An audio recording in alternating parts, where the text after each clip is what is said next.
Hello! Welcome back to my channel.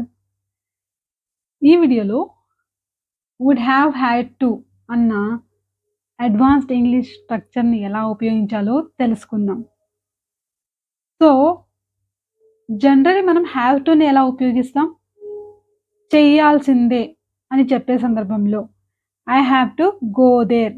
నేను అక్కడికి వెళ్ళాల్సిందే. I have to eat this. నేనిది తినాల్సిందే. I have to call her. నేను ఆమెకు ఫోను చేయాల్సిందే. అంటే ఖచ్చితంగా చేయాల్సిందే అని చెప్పేటప్పుడు హావ్ టుని ఉపయోగిస్తామనమాట. సో, హావ్ టు తర్వాత వి1 అంటే I have to go, come, eat ఇలా ఉపయోగిస్తాం. దీని పాస్ట్ టెన్స్ ఏంటి? హావ్ టు యొక్క past tense had to. I had to go there. వెళ్ళాల్సి వచ్చింది. I had to eat it. తినాల్సి వచ్చింది. అంటే పాస్ట్ టెన్స్ ఏంటి? Had to. హ్యాడ్ టు యొక్క పాస్ట్ టెన్స్ హ్యాడ్ టు. ఫ్యూచర్‌లో చెప్పాలంటే I will have to go there. అక్కడికి వెళ్ళాల్సి వస్తుంది. ఐ విల్ హావ్ టు అంటే హావ్ టు యొక్క ఫ్యూచర్ టెన్స్ ఏంటి? Will have to. ఫ్యూచర్ టెన్స్‌లో చెప్పాలంటే విల్ హావ్ టు అంటాం. మరి ప్రెజెంట్ పర్ఫెక్ట్ టెన్స్‌లో చెప్పాలంటే I have had to.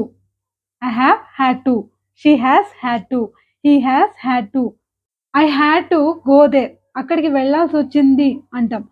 I have had to go there అని గూడా చెప్పొచ్చు. అంటే అది రీసెంట్‌గా జరిగి ఉంటే మనం I have had to go there అని చెప్పొచ్చు. సో, అంటే హావ్ టు యొక్క ప్రెజెంట్ పర్ఫెక్ట్ టెన్స్ ఏంటి? Have had to. Past perfect tense ఏంటి? Had had to. సో, ఇది మనం జాగ్రత్తగా గుర్తుపెట్టుకోవాలి. కన్‌ఫ్యూజ్ అవ్వకూడదు. హావ్ టు అనేది బేస్ ఫార్మ్. దాని యొక్క present perfect tense have had to. Past tense had to. ఫ్యూచర్‌లో చెప్పాలంటే విల్ హావ్ టు అంటాం. సో, ఇది మనం దీని గురించి క్లారిటీ ఉండాలి మనకు. ఇప్పుడు మనం వుడ్ హావ్ టు అని ఎప్పుడంటాం? విల్ హావ్ టుని ఎప్పుడంటామంటే ఫ్యూచర్‌లో అంటే నాకు హెల్ప్ చేయాల్సి వస్తుంది, వెళ్ళాల్సి వస్తుంది, తినాల్సి వస్తుంది అని చెప్పాలంటే విల్ హావ్ టు అంటాం. మరి వుడ్ హావ్ టుని ఎప్పుడు ఉపయోగిస్తామంటే ఒక వ్యక్తి చెప్పిన మాటలని ఇప్పుడు నేను అంటున్నా. I will have to go there అని. నేను చెప్పిన మాటల్ని మీరు మీ మాటలుగా చెప్పారనుకోండి. ఆమె అలా అంది. ఏమంది? She said that she would have to go there. అంటే అవతలి వ్యక్తి మాటల్ని మనం రిపోర్ట్ చేసేటప్పుడు అతనేమన్నాడు హెల్ప్ చేయాల్సి వస్తుంది అన్నాడు. అని మనం రిపోర్ట్ చేశామనుకోండి. అంటే ఇండైరెక్ట్ స్పీచ్‌లో చెప్పేటప్పుడు he said that he would have to help. Direct స్పీచ్‌లో చెప్పాలంటే he says I'll have to help. He says I'll have to help her. ఇది డైరెక్ట్ స్పీచ్. దీన్ని మనం మన మాటలుగా చెప్పామనుకోండి. అతను హెల్ప్ చేయాల్సి వస్తుంది అన్నాడు అని చెప్పండి. He said that he would have to help her. So, ఇలాంటి సందర్భాల్లో వుడ్ హావ్ టుని ఉపయోగిస్తాం. మరి వుడ్ హావ్ హాడ్ టుని ఎప్పుడు ఉపయోగిస్తాం? దీన్ని ఎప్పుడు ఉపయోగిస్తామంటే హెల్ప్ చేయాల్సి వచ్చేది, తినాల్సి వచ్చేది, వెళ్ళాల్సి వచ్చేది, మాట్లాడాల్సి వచ్చేది ఇటువంటి ఇమాజినరీ సెంటెన్సెస్‌లో ఉపయోగిస్తాము. ఎగ్జాంపుల్‌కి నాకు హెల్ప్ చేయాల్సి వచ్చేది అని చెప్పాలంటే I would have had to help her. ఆమెకు హెల్ప్ చేయాల్సి వచ్చేది. అంటే ఆమె అడిగి ఉంటే నాకు హెల్ప్ చేయాల్సొచ్చేది. I would have had to help her. దీని స్ట్రక్చర్ ఏంటి? Subject plus would plus present perfect tense. ఇక్కడ మనం గుర్తుపెట్టుకోవాల్సిందేంటి? ఇదివరకు చెప్పుకున్నట్టు హావ్ టుకి ప్రెజెంట్ పర్ఫెక్ట్ టెన్స్ ఏంటి?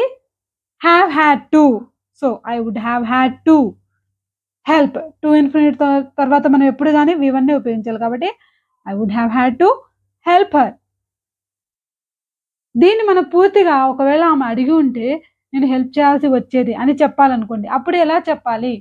అప్పుడెలా చెప్పాలంటే ఇఫ్‌ని ఉపయోగించి చెప్పాలి. సో, ఈ ఇఫ్‌ని ఉపయోగించి చెప్పే ఈ స్ట్రక్చర్‌ని మనం ఏమంటామంటే థర్డ్ కండిషనల్ క్లాజ్ అంటాము. అంటే అలా జరిగి ఉంటే ఇలా జరిగి ఉండేది అని చెప్పే సందర్భంలో. ఎగ్జాంపుల్‌కి ఆమె అడిగి ఉంటే ఇఫ్ షీ హాడ్ ఆస్క్డ్ మీ.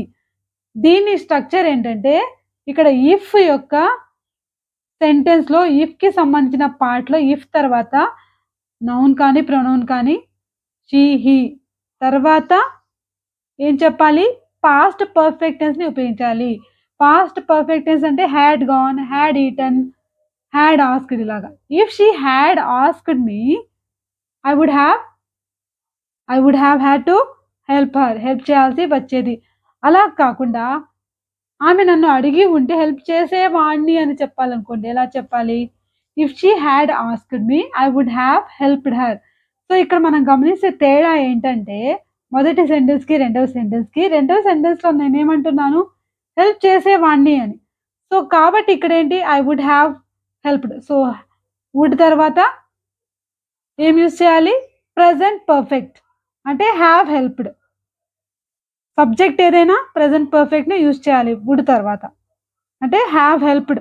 హ్యావ్‌నే ఉపయోగించాలి. హాస్ కానీ లేకపోతే ఇంకా వేరే ఏది యూజ్ చేయాల్సిన అవసరం లేదు. వుడ్ తర్వాత మనం ఎప్పుడు హ్యావ్‌నే ఉపయోగించాలి. Would have helped. కానీ ఇక్కడేంటి హెల్ప్ చేయాల్సి వచ్చేది అంటున్నాం.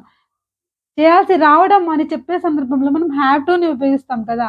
కాబట్టి హెల్ప్ చేయాల్సి వచ్చేది అంటే వుడ్ తర్వాత మనం ప్రెజెంట్ పర్ఫెక్ట్‌ని ఉపయోగించాలి. హ్యావ్ టు యొక్క ప్రెజెంట్ పర్ఫెక్ట్ ఏంటి?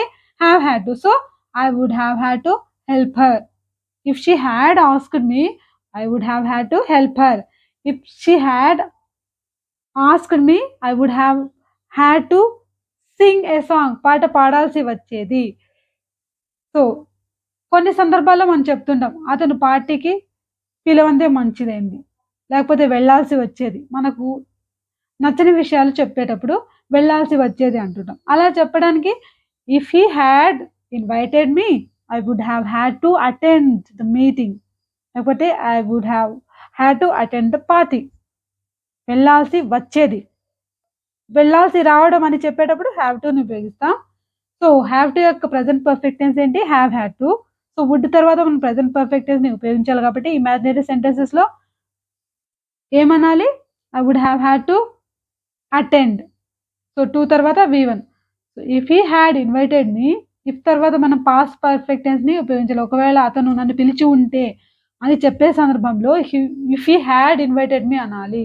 If he had invited me I would have had to attend the party. ఇలా మనం చెప్పాలన్నమాట.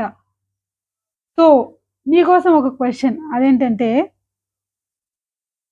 ఆమె నాకు ఫోను చేసి ఉంటే వెళ్ళాల్సి వచ్చేది నాకు. ఆమె ఫోను చేసి ఉంటే లేకపోతే జస్ట్ మీరు వెళ్ళాల్సి వచ్చేది అని చెప్పడానికి ఎలా చెప్పాలో కామెంట్ బాక్స్‌లో తెలియచేయండి. ఇప్పుడు ఇంకా కొన్ని ఎగ్జాంపుల్స్ చూద్దాం. ఒకవేళ నేను బ్రేక్‌ఫాస్ట్ తినకుండా వచ్చి ఉంటే, ఇది తినాల్సి వచ్చేది. ఈ వంట తినాల్సి వచ్చేది అని చెప్పాలంటే ఎలా చెప్తాం? అంటే నెగెటివ్ సెంటెన్స్. అప్పుడు if if I hadn't eaten my breakfast లేకపోతే if I hadn't had my breakfast. ఇది కూడా హాడ్ అంటే ఏంటి? ఈట్ అన్న వర్డ్ అంటే తినడం అనే అర్థాన్ని ఇస్తుందనమాట.